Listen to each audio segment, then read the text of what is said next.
Hello students, now welcome to account street. और आज हम लेकर आए हैं अपनी वीडियो नंबर 4, जो कि आपको बेसिस ऑफ अकाउंटिंग आपका चैप्टर नंबर 4 के बारे में बताएगी। देखिए, अब हम चलते हैं थोड़े प्रैक्टिकल्स की तरफ। अभी तक हमने सभी थ्योरेटिकल पार्ट्स को पढ़ा था। प्रैक्टिकल्स में सबसे पहले जो आपका आता है वो आता है बेसिस ऑफ अकाउंटिंग। अकाउंटिंग के बेसिस क्या हैं?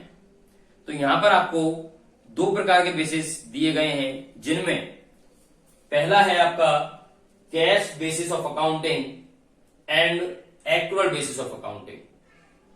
केवल दो ये आपको यहां पढ़ने हैं। तो देखिए, आइए पढ़ते हैं क्या होता है cash basis of accounting. Cash basis of accounting, it means cash transactions are recorded only cash transactions are recorded. यानी कैश बेसिस के अकॉर्डिंग केवल कैश बेसिस ट्रांजेक्शंस ही रिकॉर्ड की जाएंगी।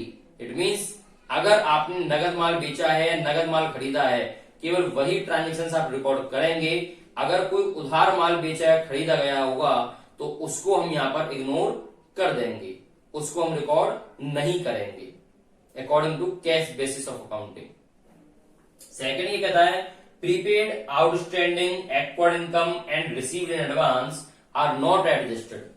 यानी किसी भी प्रकार की आपकी ये एडजस्टमेंट्स अगर होती हैं, कोई आउटस्टैंडिंग या प्रीपेड या रिसीव्ड एडवांस या एक्वायर्ड इनकम है, तो इसको आप एडजस्ट नहीं करेंगे according to cash basis of accounting. ये चारों क्या होती हैं भी आगे हम पढ़ेंगे।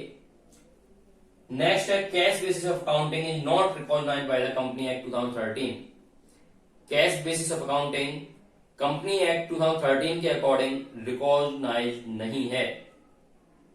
ओके, तो ये हमारा कैश बेसिस ऑफ अकाउंटिंग है। इसमें मेन बात केवल यही है कि इसमें केवल ओनली कैश ट्रांजेक्शंस को ही रिकॉर्ड किया जाएगा। उधार से संबंधित कोई भी लेन देन इसमें रिकॉर्ड नहीं किए जाएंगे। एक्चुअल बेसिस ऑफ अकाउंटिंग क्या कहती है? आइए, एक्चुअल बेसिस ऑफ अकाउंटिंग कहती है both cash and credit transactions are recorded. यानी कि एक्चुअल बेसिस ऑफ अकाउंटिंग के अंदर आप कैश और क्रेडिट यानी उधार और नगद दोनों प्रकार के लेन देनों को आप रिकॉर्ड कर सकते हैं। चाहे कैश ट्रांजेक्शन हो या क्रेडिट ट्रांजेक्शन हो, दोनों ही प्रकार के ट्रांजेक्शंस को आप आसानी से रिकॉर्ड कर पाएंगे। And prepaid and outstanding expenses are accounted in the P&L account. और प्रीपेड और आउटस्टैंडिंग एक्सपेंसेस को आप P&L अकाउंट में एडजस्ट कर पाएंगे। एक्वायर्ड इनकम और इनकम रिसीव्ड एडवांस को भी आप एडजस्ट कर सकते हैं बैलेंस शीट में शो करा करके। Actual basis of accounting is recognised by the company act 2013। और यह है actual basis of accounting company act 2013 के अकॉर्डिंग रिकॉग्नाइज्ड भी है। ओके, तो बात समझ में आई। कैश बेसिस में केवल कैश ट्रांजेक्शन ही रिकॉर्ड किए जाएंगे, उधार ट्रांजेक्शन रिकॉर्ड नहीं किए जाएंगे। एक्चुअल बेसिस ऑफ अकाउंटिंग में कैश और क्रेडिट यानी कि नगद और उधार दोनों ही प्रकार के आप ट्रांजेक्शन को रिकॉर्ड कर सकते हैं। तो देखिए, यहां पर एक चीज और पढ़ते हैं हम, कुछ इंपोर्टेंट पॉइंट जो आपने यहां पर देखा है कि आउटस्टैंडिंग क्या होते हैं, प्रीपेड क्या होते हैं, रिसीव्ड एडवांस क्या है और एक्वायर्ड इनकम क्या है। आइए देखते हैं एक बार आउटस्टैंडिंग एक्सपेंसेस। तो ध्यान दें, आउटस्टैंडिंग एक्सपेंस क्या है?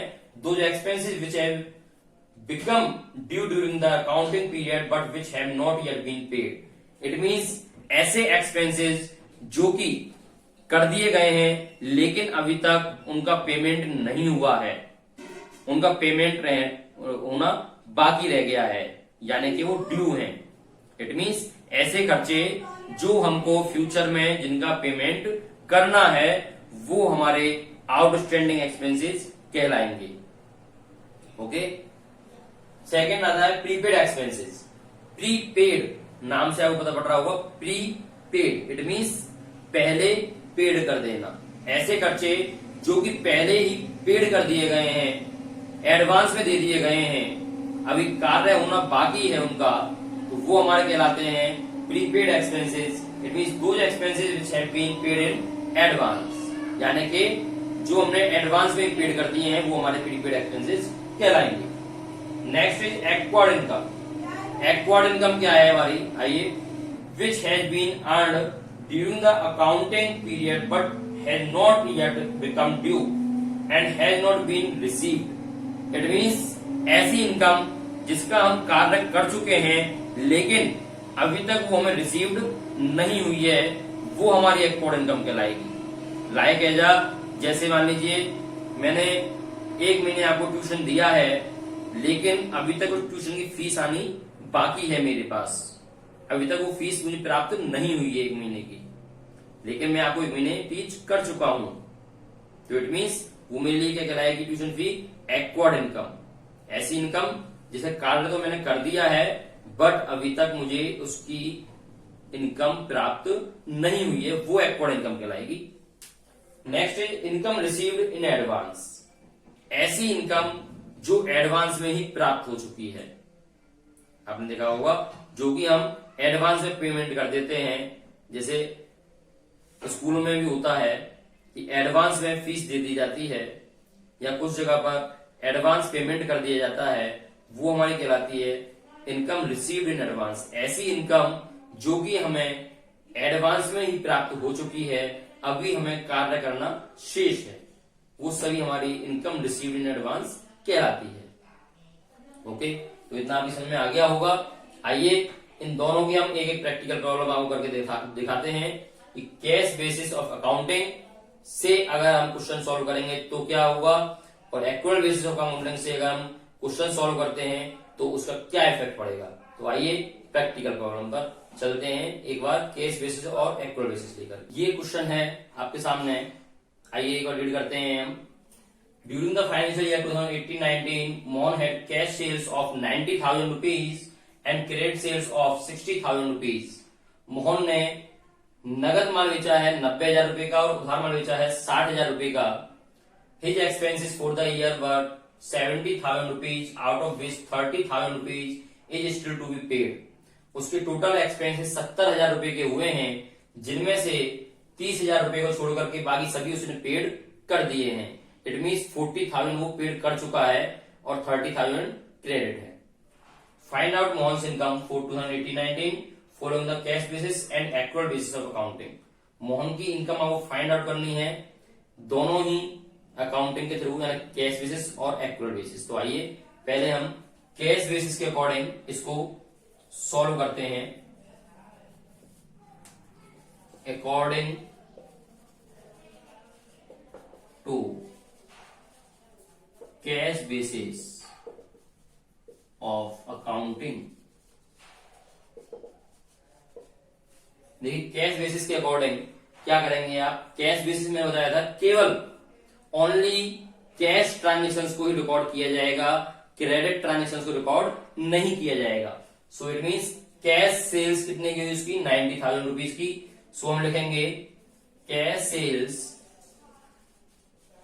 Equal to 90,000 rupees. क्रेडिट से मेरा कोई लेना देना नहीं है, उसको हम इग्नोर कर देंगे। तो यहां पर जो एक्सपेंसेस हैं आपके वो टोटल हुए हैं 70,000 रुपीज के, जिनमें से 30,000 छोड़कर उसने सभी पेड कर दिए हैं। इट मीन्स 40,000 रुपीज उसने कैश में पेमेंट किया है एक्सपेंसेस का।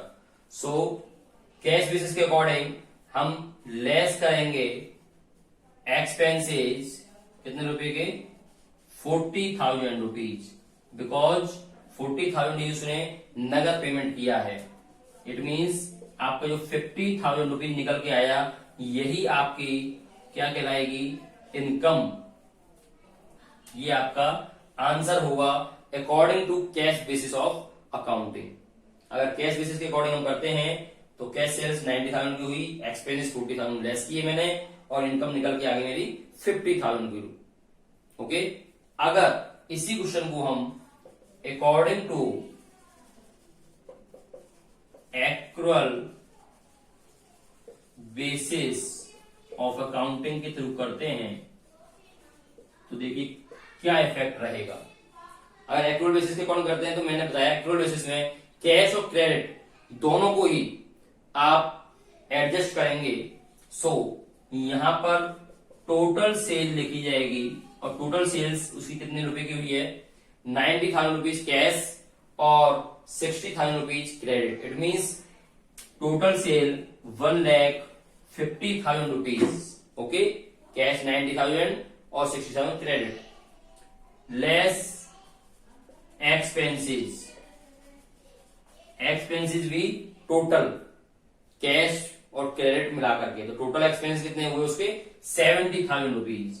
सो लेस 70,000 रुपीज एक्सपेंसेस, और कुछ नहीं है, सीधा आप लेस कर देंगे, ये आपका आ गया कितना 80,000 rupees income. So according to cash basis of accounting your answer is 50,000 and according to accrual basis of accounting your answer is 80,000 rupees। Okay, clear हो गया होगा, क्योंकि कैश बेसिस में केवल हमने कैश से रिलेटेड ही ट्रांजेक्शंस को रिकॉर्ड किया है, और एक्चुअल बेसिस में हमने कैश और क्रेडिट दोनों को मिला करके यहां पर रिकॉर्ड किया है। तो केवल यही है कैश बेसिस और एक्चुअल बेसिस ऑफ अकाउंटिंग में। बहुत छोटा सा चैप्टर है, ये चैप्टर आपका यहीं फिनिश होता है, और नेक्स्ट वीडियो में हम मिलेंगे अगले चैप्टर के साथ। बहुत ही इंटरेस्टिंग चैप्टर आपका आने वाला है, अकाउंटिंग इक्वेशन। वास्तव में उसे करने में आपको बहुत ही इंटरेस्ट आएगा, बहुत ही अच्छा, सुंदर और प्रैक्टिकली, टोटल प्रैक्टिकली पोर्शन है। तो नेक्स्ट वीडियो के लिए आप वेट में रहें। आइए मिलते हैं नेक्स्ट वीडियो पर। इस वीडियो के अकॉर्डिंग आप कैश बेसिस और एक्चुअल बेसिस को अच्छे से पढ़ लें। ओके, वीडियो को लाइक करें, सब्सक्राइब करें और शेयर करना ना भूलें। Thank you so much.